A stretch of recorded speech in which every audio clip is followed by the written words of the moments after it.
maksud percaya penuh pada semesta itu kira-kira bagaimana, Mas Riko?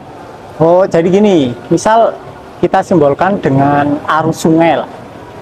Tujuannya kan arus sungai. Sungai kan banyak bercabang-cabang kan. Kan jatuhnya akhirnya tujuan akhirnya kan adalah laut kan. Kalau kita ngelawan arus, kira-kira tambah lama nggak sampainya? Tambah lama. Ya kan? Nah, apa yang dinyatakan dengan percaya sepenuhnya pada semesta adalah mengikuti arus sepenuhnya. Jadi tidak melawan. Jadi diikutin saja arusnya. Kalau arusnya ke arah kanan, ya kita ngikut ke arah kanan.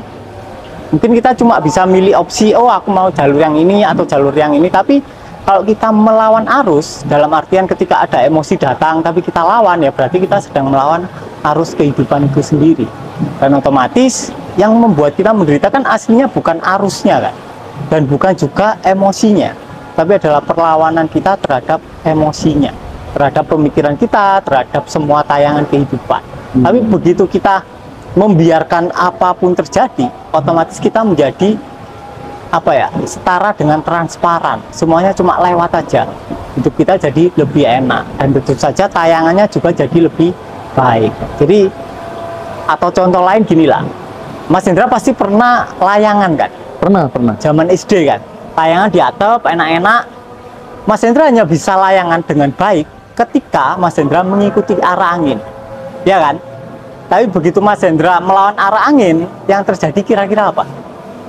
Layangannya pedot, senarnya pedot kan? Ya sama, ketika kita terus-menerus melawan arus sungai atau melawan arus kehidupan atau live stream itu sendiri, ya kita akan semakin menderita, dan tayangan kehidupan juga akan semakin buruk. Jadi alangkah lebih baiknya apabila kita tahu kemana arus itu mengalir dan kita mengikutinya saja. Itu pasti arahnya bagus. Itu artinya meskipun kita hidup tanpa plan, tanpa rencana-rencana, justru itu hasilnya akan lebih oke gitu, Mas Riko? Karena gini, rencana itu kan munculnya kan dari pikiran kita yang terbatas kan. Sedangkan pikiran kita itu kan isinya data lama kan, masa lalu kan. Contoh, yang membuat masalah, yang kita anggap masalah suatu kondisi kehidupan kan dari pikiran kita kan. Kira-kira pikiran yang sama yang menciptakan masalah bisa menjadi solusi nggak kira-kira? Nggak bisa. Nggak bisa.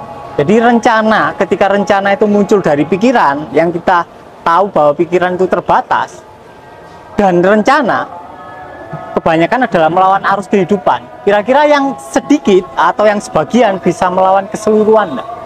Nggak bisa. Kalau kita berusaha melawan keseluruhan, ya kita akan hancur berkeping-keping. Jadi alangkah baiknya kalau orang cerdas, dia akan mengikuti live stream itu sendiri. Dibiarkan aja. Ketika kita membiarkan perasaan kita apa adanya, ya kehidupan akan menjadi lebih baik, menjadi surga, bukan neraka. Jadi istilah surga dan neraka itu sebenarnya adalah tentang realitas sekarang. Kenapa kok bagi sebagian orang hidup itu terasa seperti neraka, ya karena dia tidak mengikuti arus kehidupan itu sendiri. Dan bagi sebagian orang lain kehidupan terasa seperti di surga, ya karena dia mengikuti arus kehidupan. Jadi dibiarkan apa adanya. Untuk percaya penuh pada semesta itu, Mas Riko, ini kan sesuatu yang mungkin sangat baru gitu, karena dari kecil kita terinjek, diajari oleh guru-guru kita waktu di sekolah bahwa hidup itu harus punya cita-cita. Kamu hidup itu harus punya mimpi gitu ya. Nah, sementara Mas Riko itu pernah mengatakan kurang lebihnya begini: semua rencana pikiranmu hanyalah lelucon di hadapan kesadaran. Terus orang bijak mengatakan bila engkau ingin membuat Tuhan tertawa, cukup katakan saja rencanamu kepadanya. Nah, ini gimana ketika kemudian dari kecil kita sudah terdoktrin untuk membuat cita-cita tuh mulainya dari mana, Mas Riko? Nah, untuk rencana dulu lah. Rencana itu kan munculnya ketika kita mulai melawan kan. Mulai melawan, kita tidak terima terhadap tayangan yang sedang terjadi. Terus kita mulai merencanakan, aku nggak mau tayang ini nih. Aku nggak mau melihat batu besar di hadapanku. Aku ingin melihat hal lain. Bisa nggak kira-kira? Nggak bisa. Selama kita merencanakan, ya kita akan terus mengalami kegagalan. Karena rencana berasal dari pikiran yang terbatas. Gitu. Nah, untuk keinginan, ketika kita menginginkan sesuatu, maka kita belum mempunyai hal tersebut, ya kan? Contoh lah, contoh kita ingin mobil, ya kan? Kita ingin mobil berarti dalam kenyataannya kita belum mempunyai mobil. Ya. Nah, ketika kita terus-menerus mengingat keinginan kita, pertanyaan selanjutnya adalah ketika kita sedang mengingat keinginan kita sedang mengingat apa aslinya? Ketika kita lagi inget nih, oh aku ingin mobil, sebenarnya kita sedang mengingat bahwa kita tidak punya mobil. Semakin kita mengingat keinginan kita, maka semakin kita mengingat kondisi kita bahwa kita tidak punya mobil. Sedang osilasi di dalam kekurangan kita. Nah, ketika kita sudah punya mobil, kita masih ingin mobil. Masih juga. Misal mobil kita udah banyak. Udah enggak Kan? Iya. Orang kaya kira-kira pingin kaya nggak? Nggak, pasti pingin hal lain, ya kan? Nah itu, jadi keinginan itu adalah sumbernya dari rasa kekurangan. Semakin kita berkutat di keinginan, maka kita semakin merasa kurang. Alangkah lebih baiknya apabila rasa kekurangannya disadari langsung. Otomatis kita merasa sudah memiliki barang yang kita inginkan, maka sudah bukan lagi keinginan, tapi adalah sebuah keputusan atau sebuah pilihan atau intensi istilahnya. Ada perbedaan dasar nih antara intensi sama keinginan. Kalau keinginan geraknya dari rasa kekurangan dan nggak akan pernah terjadi. Tapi kalau intensi pasti terjadi karena kita milih jalur, tapi tetap mengikuti arus kehidupan. Kalau kita mau melewati sebuah wilayah yang bagus, mungkin di pertengahan wilayah kita mengalami wilayah yang buruk, tapi akan cuma sementara. Ketika dibiarkan lewat ya sudah selesai. Isi going aja. Nah, itu yang penting.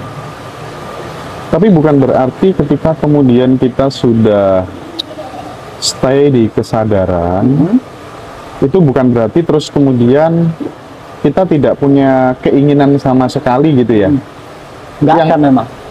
Nggak ada keinginan sama sekali. Memang tidak ada. Ketika kita benar-benar stay di ruang atau di kesadaran, memang nggak ada. Adanya mungkin intensi. Tapi semuanya serba mudah. Semuanya serba mudah. Semuanya serba mudah. Terus kalau di materi Zoom itu kan ada yin yang manifestation, ya, manifestasi. Atau kemudian sahabat-sahabat menyebutnya sebagai manifestasi berbasis kesadaran atau apalah. Nah itu gimana Mas Riko? Itu kan juga manifestasi itu kan berarti tetap punya keinginan, tapi basisnya adalah kesadaran, basisnya adalah kita nggak ada kekurangan, tapi disebut masih punya keinginan. Itu kan agak paradok, gimana Mas Riko? Oke, jadi gini, inti dari manifestasi itu sebetulnya intensi, niat. Intensi, niat, tekad yang kuat gitu kan? Bukan tekad yang kuat, niat. Halus. Oke. Contoh gini lah, sampai ingin menggerakkan tangan sama niat menggerakkan tangan itu beda, ya kan? Kalau niat ya udah langsung angkat, tapi kalau ingin tangannya masih di sini. Nah, oh berarti langsung action gitu kira-kira atau gimana? Ada actionnya spontan. Ketika sampai niat, sampai kan nggak ada upaya menggerakkan tangan kan, langsung gerak kan. Ada perbedaan. Itu intensi ya. Intensi. Spontan. Spontan. Oke. Bisa dibilang juga kita itu secara tidak langsung diarahkan, dibimbing, digerakkan langsung oleh kecerdasan yang tanpa batas gitu kira-kira ya Mas. Ya sama kayak gini lah. Ketika Musa bilang, Tuhan baru akan mengabulkan kalau kalian sudah merasa memiliki. Nah itu kan bukan keinginan, tapi adalah wilayah yang melampaui keinginan. Tuhan hanya mengabulkan doa ketika kalian sudah merasa memiliki. Artinya kalau kalian sekarang ingin kaya, ya kalian akan kaya beneran ketika kalian sudah benar-benar merasa kaya. Nah gimana caranya merasa kaya? Ya kalian harus menyadari rasa kekurangannya terlebih dahulu. Ketika kalian disadari total, rasa kekurangannya mencair, kalian akan sampai di wilayah yang itu adalah diri kalian sendiri, dan itu adalah keberlimpahan. Parameternya apa ketika kemudian kita udah sampai di wilayah itu? Parameternya kita tahu. Parameternya cuma satu, kita tahu, dan nggak ada lagi rasa kekurangan. Oke, misalnya Mas Riko yang sedang dalam kondisi punya keinginan itu tadi gitu. Praktik menyadarinya bagaimana Mas Riko sampai kemudian kita itu sudah sampai di wilayah itu gitu. Nah, ya kita harus menyadari sensasi keinginan itu kayak gimana. Tiap orang beda nih. Iya, ada ketika dia pingin sesuatu, dadanya nggak enak. Iya. Ada yang misal kayak secara mental tubuhnya maju ke depan. Oke. Ada yang secara fisikal kakinya kayak melayang. Beda-beda lah tiap orang ada ya. yang kepalanya penuh. Nah, itu disadari sensasinya. Gampang itu. Artinya yang paling penting itu adalah hadir sebagai diri sendiri. Kalau soal manifestasi kekayaan, terus apa itu gampang itu. Tapi memang kalau sudah benar-benar stay murni di kesadaran murni itu kita memang sudah nggak butuh apa-apa gitu kira-kira ya. Cuman tidur lebih nyenyak gitu ya. Lebih nyenyak, rezeki lebih banyak. Rezeki lebih banyak. Oke. Kalau yang manifestation itu lebih ke ini, dasarnya lebih ke keharmonisan rumah tangga. Oh iya, paham. Jadi yang perlu kita maintenance itu ya hubungan kita. Biasanya kan ketika hubungan itu kan udah lama kan, mulai banyak pendaman nih terkait dengan pasangan. Awal-awal ya pasti kita hubungannya harmonis. Lama-lama kita mandang pasangan itu nggak nyaman.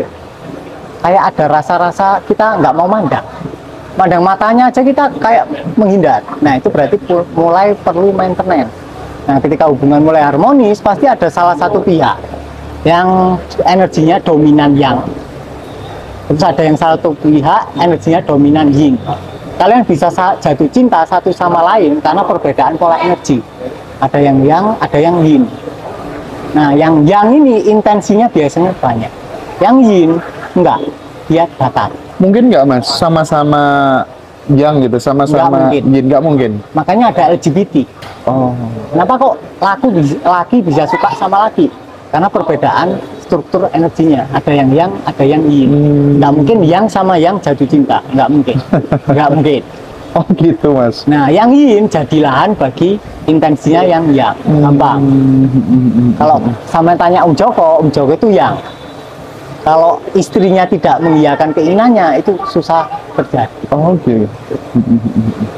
Dan itu sekaligus ketika kemudian di dalam relationship, hubungan suami istri, itu misalnya ada ketidakharmonisan gitu ya, itu berarti akan berpengaruh juga terhadap rezeki gitu kan kira-kira? Pengaruh ya? Pengaruh. Karena interaksi utama kita kan sama keluarga. Sama keluarga, kalau kita udah dewasa ya pasti sama istri, anak lah. Kalau itu nggak beres, pasti yang lain jadi kayak agak-agak melenceng. Nah, tapi kalau dilihat dari keseluruhan kehidupan, bahkan interaksi kita sama istri, itu kan awal mulanya karena interaksi sama orang tua kita. Kalau ini nggak benar, pendamanya ada, itu akan terbawa dengan hubungan kita saat ini. Ya udah buyar. Bener sih yang disampaikan Mas Riko. Jadi aku kalau pengen apa-apa, istri itu selalu mengiyakan dan sering terjadi gitu. Berarti aku yang gitu ya. Nah itu. Oke. Ya, oke, menarik sekali. Nah, terus gini Mas Riko kan kita kan udah lama ya ngobrol kayak gini, diskusi gitu ya, sharing sama teman-teman sahabat semuanya. Salah satu teknik yang disampaikan Mas Riko itu adalah periferal. Nah, tapi nih Mas, yang aku alami sendiri gitu ya, kan dengan periferal nanti kita bisa gini, A, B, C dan seterusnya gitu. Aku lebih nyaman, lebih enjoy dengan praktik sadar penuh, hadir utuh gitu ya. Nah, ternyata juga hampir mirip fungsinya dengan periferal. Kita menjadi kemudian nggak gampang ke-trigger ketika ada sesuatu yang menyakiti kita, nggak gampang kecewa, hidup flowing aja. Tadinya nyetir itu dari mana sampai ke mana sampai aja tanpa kita lihat ada pohon, ada apa gitu. Itu gimana Mas Riko kalau seperti itu? Jadi kalau di sini saat ini itu masuk ke teknik peripheral kinestetik. Jadi sama, tetap kita bahas. Tapi trikinya entah dari peripheral atau dari di sini saat ini, ketika kita ngomong peripheral aja atau ya udah ada di sini, orang-orang itu kebanyakan kepleset di berusaha hadir di sini saat ini. Terus ya, tipis emang itu Mas ya? Tipis. Makanya sebelum kita ada di sini saat ini, alangkah lebih baiknya kita persiapan dulu, disadari dulu aliran pemikiran. Kalau itu luput, pasti kita tersesat di berusaha, bukan di sini saat ini. Itu tipis, bedanya tipis tapi kerasa. Karena ketika kalian benar-benar ada di sini saat ini, badan kalian rileks. Tapi kalau kalian berusaha, pasti badan kalian tegang dan pikiran kalian. Iya ya Mas. Jadi pada saat kemudian kita terlalu effort banget untuk hadir di sini saat ini, yaitu sama dengan pelarian juga sih sebenarnya ya. Sama kayak ketika ada apa? Dulu kan Buddha Gautama punya murid seorang pangeran kan. Oke. Nah, seorang pangeran ini ekstrimnya terlalu ke kiri. Jadi disuruh puasa sama sang Buddha sehari, dia puasa 3 hari. Terus disuruh meditasi di tempat teduh, beliau meditasinya di tempat yang terik. Akhirnya dibilang sama sang Buddha, hei pangeran, kamu kan ini pangeran, pasti pandai bermain gawai kayak gitar kok. Nah, kalau senar gitar itu terlalu apa namanya? Senarnya terlalu apa? Kaku, Terlalu tegang atau terlalu erat, suaranya enak nggak? Nggak enak. Kalau terlalu lentur, enak nggak? Nggak enak. Ya berarti kamu harus benar-benar di tengah. Nah, baru saat itu dia paham arti dari di sini saat ini adalah middle way, di tengah. Mengapa semua ajaran itu ajarannya adalah middle way, di tengah? Ya karena kita harus bisa antara effortless sama effort, tapi effortless tapi masih ada kewaspadaan, tapi waspadanya pasif, jadi kita nggak ngantuk. Gitu. Nah, banyak orang mendengarkan obrolan-obrolan tentang kesadaran gitu ya, pencerahan gitu. Ada yang kemudian reaksinya oke, sehingga kemudian dia bisa hidupnya menjadi lebih baik gitu ya. Ada juga yang stagnan aja, nggak ada perubahan sama sekali gitu. Nah, maksudku gini Mas, kita memutuskan untuk belajar, sementara orang lain santai-santai aja misalnya. Nah, keputusan untuk belajar seperti itu sebenarnya sudah tertulis dari sananya, terancang oleh kecerdasan semesta itu sendiri, atau sebenarnya memang benar-benar kita ini jalan hidup kita itu kita yang menentukan gitu. Dalam perspektif deterministik itu kan paradoks dengan eksistensialisme gitu kan ya. Kalau eksistensialisme dia percaya penuh bahwa manusia menulis jalan hidupnya sendiri. Deterministik enggak, ada hal-hal di luar yang ngontrol, termasuk kemudian struktur otak, termasuk kemudian data lama. Bagaimana Mas melihat ini? Oke, jadi gini, kita bahas setan dulu lah, iblis dulu. Iblis kan menggoda Adam kan, ya kan? Nah sekarang tak tanya, yang nyuruh iblis menggoda Adam siapa? Ceritanya sih Tuhan gitu. Ya kan? Berarti kenapa kok sampai di semua konsep ajaran kuno itu pasti ada simbolik iblis? Karena manusia belum siap untuk memahami paradoks dari keesaan Tuhan. Karena dunia kan terbagi jadi dualitas, kejadian buruk, kejadian baik. Kejadian baik ditimpakan ke Tuhan, oh ini berarti adalah berkat Tuhan. Tapi kejadian buruk ditimpakan ke setan atau iblis, karena dia belum siap. Nah sekarang pertanyaan selanjutnya, iblis yang menciptakan siapa? Tuhan. Berarti Tuhan juga bukan? Iyalah. Iya kan? Iya, manifestasi Tuhan juga. Nggak peduli mau malaikat, mau iblis gitu ya. Manifestasinya kan? Iya. Artinya ya Tuhan juga kan? Itu hanyalah lautan atau air yang sedang bergerak. Terus dijat situ ombaknya jelek. Nah sekarang tak tanya, ketika ada lautan besar, lautannya besar, terus ombaknya ini gulung kuming atau beriak lah, apakah ombak itu punya free will? Atau free will itu bahkan berasal dari lautan? Oke, jangan-jangan gini Mas, apa tuh namanya, kalau kayak kontestasi pemilu gitu ya, kita memilih presiden A, presiden B, kita dengan bangganya, oh ini free willku gitu. Ternyata bagi elit gitu, bagi elit politik itu ternyata sudah didesain dari sana gitu. Nggak ada free will, aslinya nggak ada. Nggak ada, oke. Jadi semua orang tercerahkan pasti bilang Yang ada itu hanya kesadaran. Ketika yang ada kesadaran, maka handphone adalah kesadaran. Keren, Mas Hendra adalah keren, kesadaran, keren, keren. Riko kesadaran, Novi kesadaran, Amrosi, Mas Rosi kesadaran, udara juga kesadaran. Iya, iya, iya. Bahkan apa namanya, kotoran manusia itu juga kesadaran. Oke, oke. Ya kan? Terus di mana letaknya yang bukan kesadaran? Ya Iya, kan? Dan iya, semuanya iya. kesadaran. Terus kira-kira yang disebut kotoran manusia ada free will nggak? Nggak ada ya, sama. Itu cuma mesin yang tidak ada jiwanya. Oh, asik ini. Jadi nggak ada free will. Walaupun itu kesannya kayak keputusan kita sendiri, bahkan keputusan itu juga adalah keputusan ketuhanan. Iya, iya, Nggak ada. paham. Lah ya kayak analogi aku tadi kan, kita milih pemimpin, seolah-olah ini kita menganggap ini free will kita. Padahal sebenarnya sudah dipilihkan oleh Sudah elit dirancang. itu, ya, sudah dirancang. Nah, ini menjadi terang sekarang Mas Riko ya. Mungkin karena adem gini ya, kita jadi sekarang. Oke deh. Kemudian sekarang yang agak paradoks lagi, aku pengen konfirmasi ke Mas Riko. Mas Riko, kapan hari kan kita sempat ngobrol, gimana sih Mas teman-teman ini kok bisa melihat penampakan makhluk halus dan lain sebagainya gitu. Mas Riko menjawab, oh itu karena dia ada belief di situ gitu. Padahal belief itu kan ombak lagi, pikiran lagi. Tapi kenapa bisa mencipta pakai belief itu?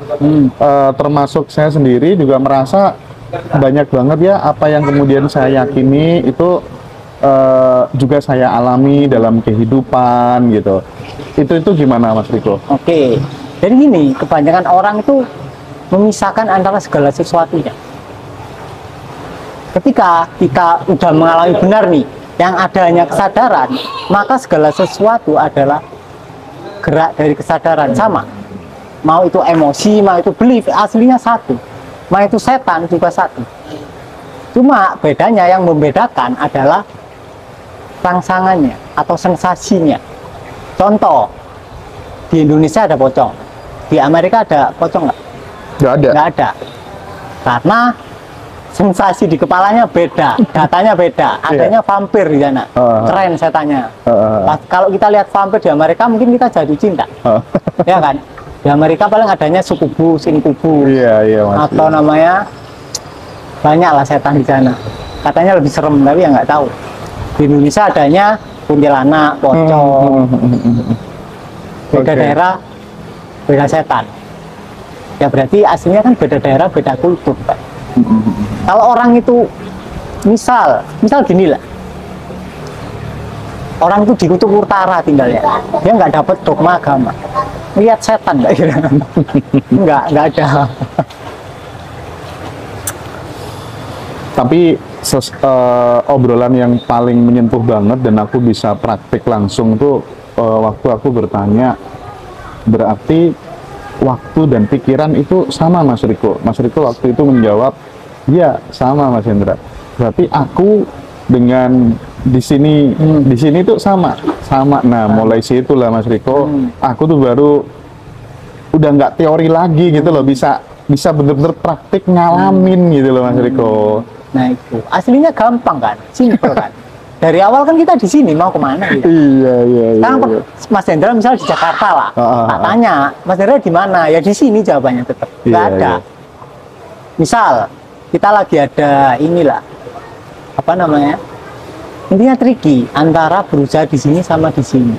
Ketika berusaha ya kita nggak ada di sini, ngawang lah. Tegang ya Mas ya, tegang ya bahasanya ya. Tegang. Makanya sebetulnya yang dibutuhkan teman-teman itu bukan pelatihan atau bukan teori, tapi teman. Beneran kalian butuh teman.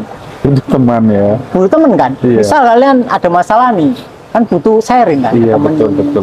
Tentu saja harus teman yang ngerti. Kalau Iya. kalian sharingnya ke temen yang nggak ngerti ya amburadul. Makanya butuh teman seperjalanan. Komunitas lah. Bukan butuh pelatihan, butuh teman sebenarnya ya. Butuh temen. Iya, betul. Atau seenggaknya temen yang sudah ngalami ya, yang sudah tahu oh jalurnya ini gini. Walaupun kamu lewat ngantem batu besar, kamu tetap akan selamat. Nah itu bener yang banget ini. dibutuhkan oleh teman-teman. Bukan praktek, tapi temen asli. Iya. Karena orang-orang itu nggak berani jalan sendiri gitu loh. Kalau kalian berani jalan sendiri, ya it's okay. Berarti nggak butuh. Tapi kebanyakan orang itu butuh pendukung, butuh support. Nggak butuh guru aslinya, Iya. butuh temen. butuh temen untuk membersamai untuk tumbuh Iya. gitu kira-kira ya. Jadi teman-teman nanti kalau misalnya mau tergabung dengan komunitasnya Mas Riko di grup WA, di situ nanti teman-teman bisa dibimbing langsung oleh Mas Joko, oleh Mas Riko secara 24 jam pokoknya grupnya nggak pernah berhenti. Jadi teman-teman ketemu teman-teman yang sefrekuensi di sana ya. Nggak ada guru dan murid ya Mas Riko ya? Nggak ada guru dan murid ya. Semuanya sama-sama tumbuh berproses. Soalnya itu juga apa ya, batasan yang sangat menghalangi. Ketika misalnya Mas Hendra nganggap Om Joko guru lah misalnya, secara beli sampai akan menganggap, oh aku di bawahnya Om Joko, aku nggak akan mungkin bisa mengalami apa yang dialami Om Joko. Itu adalah halangan paling utama. Makanya kayak Ananda, adiknya Gautama, itu tercerahkan tepat ketika Gautama mati. Nggak bisa, selama Gautama masih hidup, Ananda nggak bisa tercerahkan. Malam, tepat malam ketika Gautama mati, Ananda tercerahkan. Karena Gautama juga udah bilang, sebelum aku mati kayaknya kamu nggak bisa tercerahkan. Karena Ananda secara tidak sadar menganggap Gautama adalah gurunya.